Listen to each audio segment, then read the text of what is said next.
An interesting aspect of Sonic Mania that a lot of people know about but often falls by the wayside when discussing it is that the plot has direct connections to Sonic Forces, which both released in the same year. In fact, Mania's true ending essentially leads straight into the story of Sonic Forces, explaining both the existence of the Phantom Ruby as well as classic Sonic's appearance in Forces, much to the dismay of many, but we won't talk about that right now. In the beginning of Mania, the Phantom Ruby appears on Angel Island, causing some dimensional hijinks, kickstarting the events of the game. Eggman takes the stone for himself, as an Eggman would do, and uses it to power his wacky mecha suit that's destroyed at the true ending of the game by Supersonic, causing a giant dimensional portal to form, ripping him from his world and sending him to the world of Sonic Forces, explaining how classic Sonic ended up in modern Sonic's dimension once again. I've never played Forces, all I know is that people say it's a tad stinky, but I will say this connection between the games is kinda cool to me. Just sort of a neat thing to add to Mania as a lead up to Forces, in my opinion.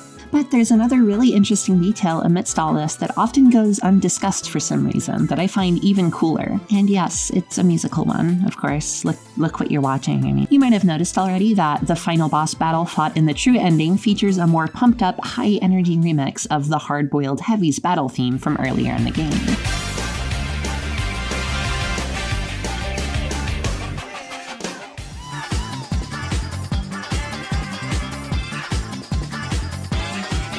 But there is another tune snuck in there that you may not have noticed.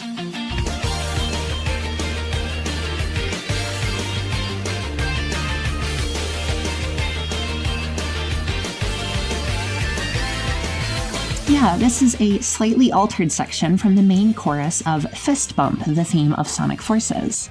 Together we can show the world what we can do. You are next to me and I'm next to you. Pushing on through until the battle's won. Hell yeah. Now, if only they made it easier to collect rings on this part, maybe it wouldn't fucking suck shit. Hello, welcome back to another Musical Secrets and Trivia episode. I thought I would try starting these videos with a little standalone factoid from now on. I thought that might be fun.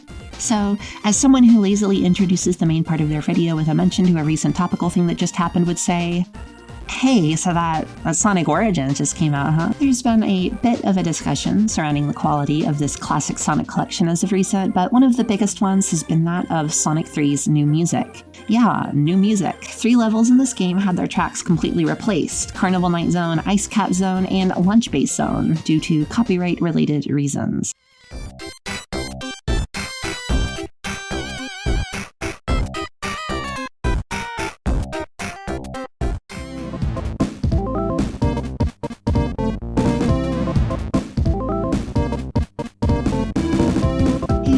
Yeah, they're fairly lackluster compared to the old tracks, as many people have certainly pointed out by now. However, despite this, they do have a tiny bit of interesting history behind them. These aren't just entirely new compositions created for Origins. In fact, these are actually repurposed tracks from the Sonic 3 beta, which, although shoddy in execution, is very cool in concept.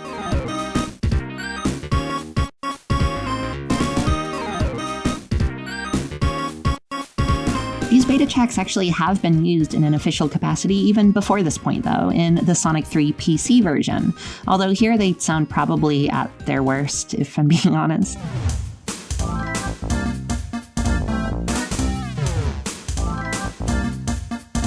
Oh well, it could have been way worse, as we all know. Wait, not yet. Not yet. So why was the original music replaced? What copyright-related reasons were the cause? Well, let's just say that I know a thing or two that's a little bit obscure. Not a lot of people know about this little facto. Okay, no. Everyone and their average human mother has heard about the infamous Michael Jackson involvement in Sonic 3. And yeah, it was only a matter of time before I talked about it in the series, but you know, a girl's gotta do what a girl's gotta do. Yeah, there's actually been several different artists involved in Sonic 3's original soundtrack, not just MJ, that resulted in these songs being replaced in Origins in the PC version, so I'll go through those real quick. Unfortunately, though, I'm going to have to walk on eggshells a bit when it comes to showing examples. Learned that from last episode, so if you want a better listen than what I can provide here, you'll probably just have to search those out on your own. I don't want to be sniped. As far as the MJ connections go, I'm honestly honestly not that willing to go very in-depth at all, mostly just because I'm not super confident in the examples that are passed around constantly. Most of them are a lot of speculation due to slight similarities that are not at all definite, so I'm only going to talk about 2 examples that I'm pretty confident in, as they're direct audio samplings from some of his songs. Also, don't want to talk about this fucking guy very much. In Carnival Night Zone, there's a vocal sound that can be heard saying jam. This is actually a direct sample from the Jackson song, Jam. And not only that, but this short section here seems to have been heavily inspired by this section from the song. Audio jungle. As well as this, the glass break sound effect used throughout the track is also from a Jackson song, In the Closet. This also shows up in Launch Base Zone, by the way. Again, there are other comparisons to be made to some of Jackson's work in the soundtrack, but none are as cut and dry as this, I feel, so feel free to seek those out on your own if you wish. Alright, as far as the other artists go, we have a little bit more concrete trivia. First, a pretty well-known example, Ice Cap Zone. As you've probably heard by now, this track is an almost one-to-one recreation of the song Hard Times by the Jetsons, of course without most of the vocal melody.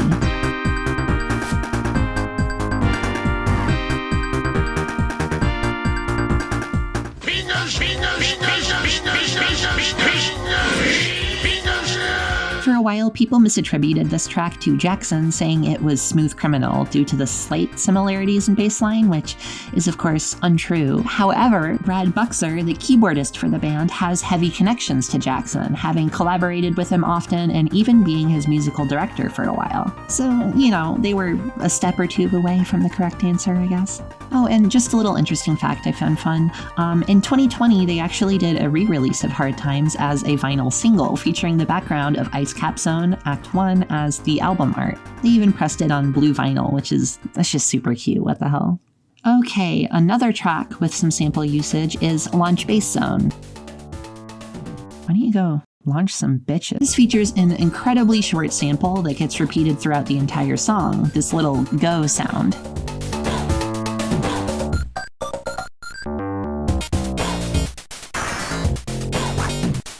This is actually from the song Peter Piper by Run DMC. Which, funnily enough, is not the only connection between Sonic and the group, as It's Tricky appeared in the Sonic 2 movie, so hey, look at that. Okay, and the last example to look at is the original mini-boss theme that wasn't replaced with new music in Origins, but rather the And Knuckles mini-boss theme instead. This track actually has 3 samples featured in it. One is this woo sound. And no, this actually is not a Jackson soundbite, as a lot of people think. It's taken from the song Skip to My Loops by Norman Cook. This little come on sound also comes from the song.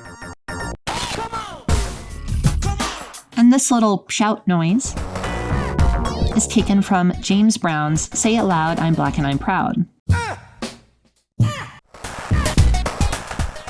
So yeah, these are all the tracks that were removed. Aside from the Jackson one, I'm not exactly sure if these samples were the reason for their removal. Again, could have been the involvement of other artists in general, not just the sample use, but who knows. Overall, it's understandable, but it does really suck seeing these tracks go, especially given the success of the new Sonic movies, meaning a likely influx of new Sonic fans checking out these older games through Origins and having their first experience be this music instead. But oh well, it is what it is, right? Alright, a couple more bits of trivia about Sonic 3 and Sonic Origins as a whole, and then we'll move on. So, the Blue Sphere special stages. Hold on. Are those fucking blue balls? Oh my god, how did that get past the censor? The music used in this stage is incredibly iconic and one of the best in this game in my opinion. It just has such a calming aura to it that I can't get enough of.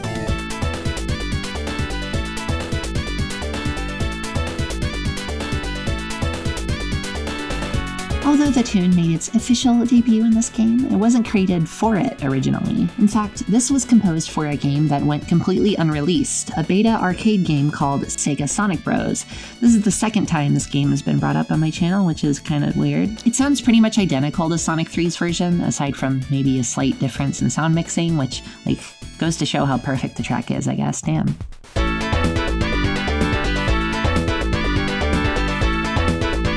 Also, this game has gotta be the highest amount of Sonic death ever shown in an official piece of Sega media. Holy shit. Alright, one more little fact about Sonic Origins itself. So, scrolling through the main menu for the first time, shortly after grabbing the game after its release, one of the first things I noticed, aside from the really neat 3D island models, was a little musical reference in the music that was playing.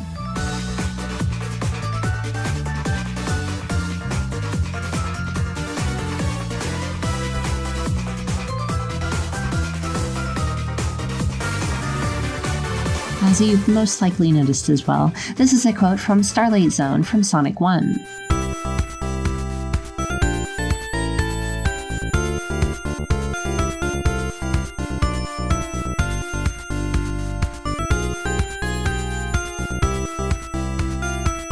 I was a little confused as to why Sonic 1 was the only game that was represented in the music here, as, there's 3 other games in this collection, but I thought it was still a fun little detail nonetheless. And that was all I planned on mentioning here originally, but after looking the track up for another listen while editing this video, I realized, this music in its entirety, including the Starlight Zone quote, is from another game that I hadn't played yet, hence why I did not know this. Well, not really a game, more so a different Sonic collection I'd never experienced, that being Sonic Jam for the Saturn. This is a remix of the music you hear during the little explorable Sonic world included in the title.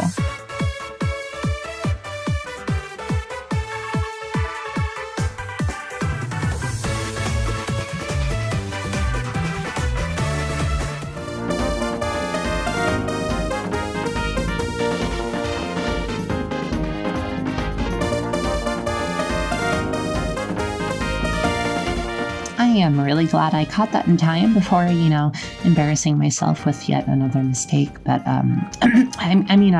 what mistake? Okay, time to switch up those games. Let's talk about some more Sonic Adventure, shall we? So, hey, who would have guessed, there are some more bits of audio sampling to discuss. Sonic 3 may have been the first in the franchise to incorporate tiny little vocal samples from other mainstream songs, but Sonic Adventure is when it began to solidify as a series staple. And then of course Hideki Naganuma came along and went fucking ballistic with Sonic Rush, but there's so much more there that we'll have to save that for another episode. My weak little vocal cords can only spew so much pointless knowledge. Starting with a super straightforward one, we have Red Mountain from Sonic Adventure. The loop in the beginning that's used throughout the entire song is ripped straight from the hip-hop remix version of Super Cat's Ghetto Red Hot.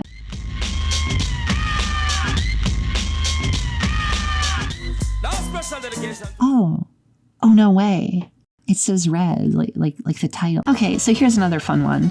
You know that music in the Chow Race entrance in SA1 and the Chow Lobby in SA2?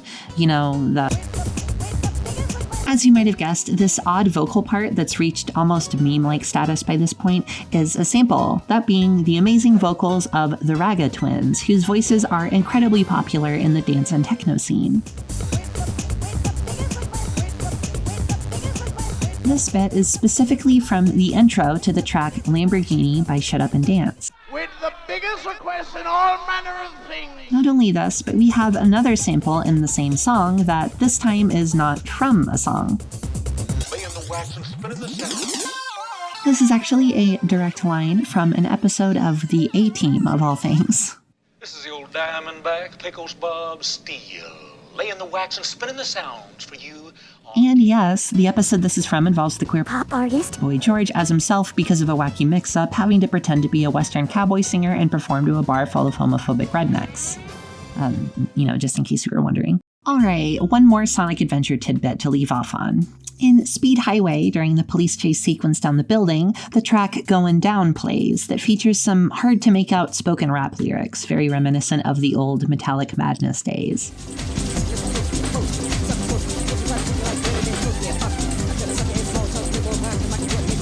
But But did you know that these exact same bars also appear in a completely different game? One that's not even Sega's. Well, some fighting game fans out there might have already recognized it, and that's because it reappears in Capcom vs. SNK 2 in 2001, 3 years after Adventure's release, specifically in the music that plays in the New York stage. Listen closely, approach me, sucker close me. Those who try to treat me like greater than post me impossible. I cut a sucker in small chunks, make more rhymes than Michael Jordan makes slams alone. Which is really cool, but also kind of odd if you think about it. Like, if they're sampling the Sonic Adventure track, how did it end up more clear and more legible here? Well, this wasn't the rap's last appearance in a game either. Come 2006, it returned once again in a boss battle track in a game by, again, a completely different studio. This game for the PS2. This time, what seems to be a different section of the same rap as heard in the Capcom vs. SNK track. Taking knowledge on a different level. Makes a lyric like the bass with the treble. Take a deep breath, getting funky as my lungs release a solid rhyme. On a mission. Kicking knowledge on a different level. Makes a lyric like the bass with the treble. Take a deep breath, getting funky as my lungs release a solid rhyme because the switches on the increase slack. So why does the exact same rap verse pop up in multiple completely unrelated games like this?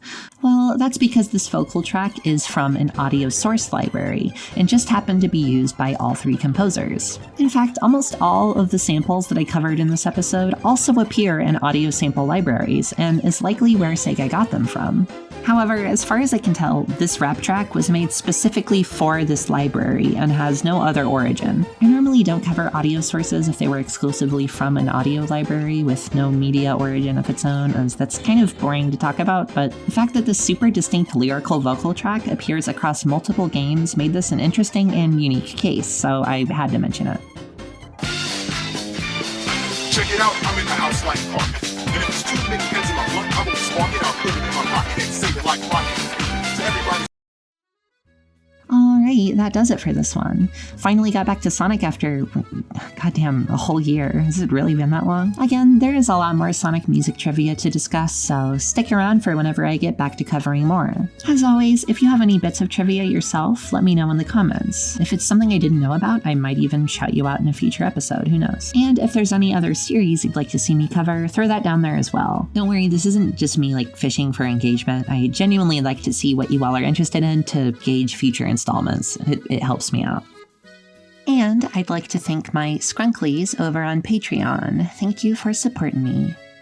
Spider-Bee, Just a Penguin, Equinox Music, Dewey, Prism, April B, Creative JK, Adelaide Parade, Malin, Galaxy, Chico Mode, Frigid Duck, Caleb Hutchterfer, The Siderian, Xylo, Goose Nerd, Addie Fields, Sans Toast, Secretly Ashlyn, Espin, Postal Dude, and Red Mustached Alien. If you'd like to join these wonderful folks, you can check out my Patreon in the link in the description. Anyways, thank you all for watching, and peace out.